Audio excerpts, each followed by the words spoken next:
इस बजट में लद्दाख को तकरीबन 6000 करोड़ की एलोकेशन किया गया है।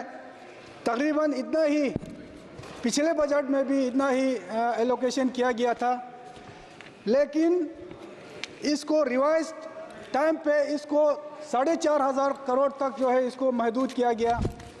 उसका रीज़न ये बताया गया कि वहाँ पर जो है ख़र्चा कम किया गया है। मैडम, लद्दाख का जोग्राफिया हालात और मौसमी हालात ऐसा है कि वर्किंग सीज़न जो है वहाँ पे बहुत देर से शुरू हो जाती है। तकरीबन बारिश के बाद वहाँ पे वर्किंग सीज़न शुरू होता है और जो बजट पे जो रिव्यू किया जाता है वो सितंबर में किया जाता है वहाँ पे, और बारिश और सितंबर के बीच में बहुत कम वक्त होती है उसको खर्चा होने में। बिलिंग प्रोसीजर जो है वो तैयार नहीं होती है सितंबर तक, तो रिव्यू के वक्त जो है वो एक्सपेंडिचर जो है वो सामने नहीं आती।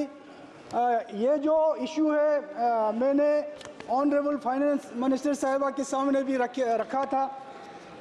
तो इसमें जो रिव्यू है जो सितंबर में रिव्यू किया जाता है उसको अगर नवंबर दिसंबर में अगर लद्दाख में रिव्यू किया जाए तो दिसंबर तक जो है बिलिंग प्रोसीजर जो है वो पूरा कंप्लीट होती है और पूरी तरह जो एक्सपेंडिचर जो है वो सामने आ जाती है। तो उसकी बेस पे, क्योंकि एक्सपेंडिचर की बेस पे जो है वो 6000 करोड़ जो अनाउंस होता है उसको रिवाइज करके जो है वो उस रकम को कम किया जाता है। अगर दिसंबर में अगर ये रिव्यू किया जाए उस वक़्त पूरी तरह जो है लद्दाख का जो एक्सपेंडिचर है वो सामने आ जाता है, तो पूरा जो बजट अनाउंस होता है वो मुकम्मल तौर पे वो वहाँ पे खर्च किया जाएगा।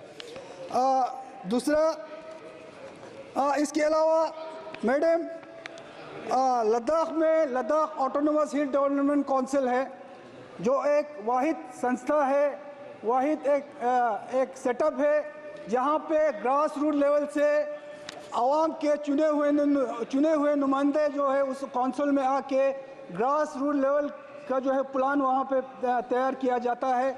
मगर उस काउंसिल को इस बजट का जो 6000 करोड़ जो बजट अनाउंस किया जाता है उसका महज 10% जो है उसके अख्तियार में दिया जाता है।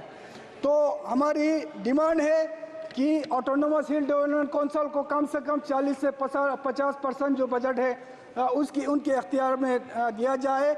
और काउंसिल एक्ट में यहाँ पे पिछले बार जब जम्मू कश्मीर की रीऑर्गेनाइजेशन जो बिल लाया गया था उस वक़्त ऑनरेबल होम मिनिस्टर साहब ने यहाँ पे वादा किया था कि ऑटोनोमस हिल डेवलपमेंट काउंसिल का जो पावर है उसको एम्पावर किया जाएगा, उसको घटाया नहीं जाएगा। लेकिन ऑटोनोमस हिल डेवलपमेंट काउंसिल के पास जो बजट जाता है, जो कैपेक्स बजट जाता है, वो जो 2019 में जो यूटी बनी उससे पहले ये नॉन लेसेबल हुआ करते थे, लेकिन अब वो लेसेबल है।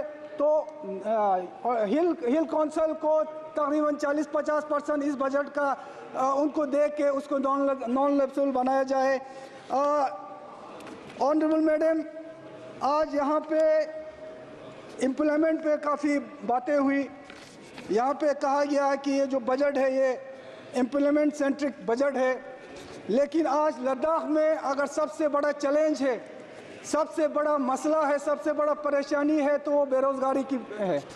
लद्दाख में पिछले 5 साल से 2019 में लद्दाख को यूटी बनाया गया, उसके बाद यूटी बनाने के बाद अब तक मैडम प्लीज़ लद्दाख के कुछ इश्यूज़ यहाँ पे रखना बहुत ज़रूरी है, इसलिए थोड़ा टाइम जो है मुझे दिया जाए। लद्दाख में बेरोज़गारी का मसला आज सबसे बड़ा चैलेंज है। पिछले 5 साल में ख़ासकर गेजेटेड पोस्ट का कोई भी रिक्रूटमेंट लद्दाख में नहीं हुई है। वहाँ पे पब्लिक सर्विस कमीशन अभी तक नहीं बना है। Jammu Kashmir public commission service commission के साथ पहले था, यूटी बनी, वहाँ से अलग हुई। पब्लिक सर्विस कमीशन अभी तक नहीं बनी, रिक्रूटमेंट रूल अभी नहीं बन रही है। मैडम प्लीज़ मैडम, मुझे उस दिन भी मुझे टाइम नहीं दिया गया था। आज कुछ इश्यूज़ है जो ज़रूरी है यहाँ पे रखना। लद्दाख के लेकर दीजिए। जवान लोग जो नौजवान तबका है, पढ़े लिखे यूथ से आज परेशान है, फ्रस्ट्रेटेड है मैडम। लोगों को, बहुत सारे जवानों को, बहुत सारे पढ़े लिखे यूथ को ओवरएज हुआ है, वो फ्रस्ट्रेटेड है।